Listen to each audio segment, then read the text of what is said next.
জানাজা। আর মুসলিম হইয়া জন্ম নিলি মুসলমানের ঘরে, জোরে বলে সুবহানাল্লাহ। জন্ম লিছি মুসলমানের ঘর, কিন্তু জোহরের বাজার যায় মরছি না ভাই। মুসলমানের ছোঁয়া যায় না, জোহরের বাজারত মরছে, কম দুঃখের ব্যাপার।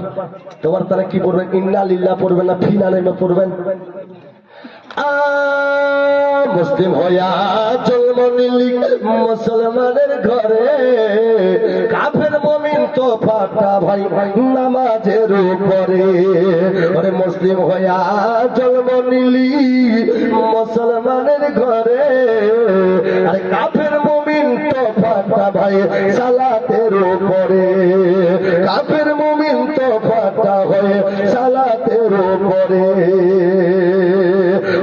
জীবন গেল নামাজ কবু, আর জীবন গেল নামাজ কবু, হয় না যেন কাজা। এমন তো হতে পারে জোহরে জানাজা, এমন তো হতে পারে জোহরে জানাজা। আর বেনামাজির লাশ কবরে রাখিবে যখন, ও মা বেনামাজির লাশ কবরে রাখিবে যখন, আর মাটির চাপে পাঁজরের হার ভাঙবে রে তখন। আর বেনামাজির লাশ কবরে রাখিবে যখন, মাটির চাপে পাঁজরের হার ভাঙবে রে তখন।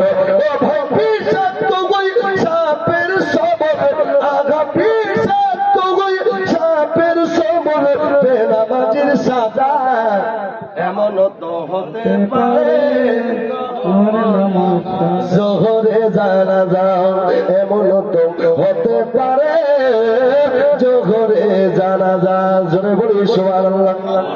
আমি থাকবো কি থাকবো না, আপনারা থাকবেন কি থাকবেন না, আমি চলে যাব আপনারাও চলে যাবেন। দুনিয়া ছেড়ে চলে যেতে হবে বাবা, কোনো গ্যারান্টি নাই মাইকটা ছেড়ে আমি বাড়ি যাব।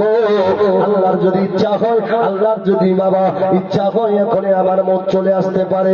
তাই যদি মতকে বিশ্বাস করেন, আল্লাহকে ভয় করেন, তা আমি আখেরি একটা দান চাইবো, একটা পরনের কাফনের দাম। কোনো মা যদি, কোনো মায়ের যদি দিতে পারেননি হুজুর, আমি দিতে পারিনি, আমি একটা পরনের কাফনের হাদিয়া স্বরূপ বেশি কিছু দিতে পারলাম না, আমি কবরস্থানের জন্য একখানা সাদা কাফনের হাদিয়া স্বরূপ মাত্র 50টি টাকা দিব। আছেন কেউ দেওয়ার মতো 50টা টাকা? ও জমিলে মওলা তাআলা এনার দান কবুল করে নাও, আমিন সুম্মা আমিন। বেনামাজির লাশ কবরে রাখিবে যখন, আর মাটির চাপে পাঁজরের হার ভাঙবে রে তখন। ওরে বিষাক্ত ওই সাপের সবল, বেনামাজির সাজা এমন তো হতে পারে জোহরে জানাজা। হবে নামাজি পাবে না ভাই নবীর সাফায়াত, আরে কবর হবে শেষ ঠিকানা। আঘাত আর আঘাত, ও ভাই আঘাত আর আঘাত, বেনামাজি পাবে না ভাই নবীর সাফায়াত, কবর হবে শেষ ঠিকানা। আঘাত আর আঘাত, আসর মেজান ফুল সারাতে নাই তো কোনো যা যা। এমন তো হতে পারে জোহরে জানাজা, এমন তো হতে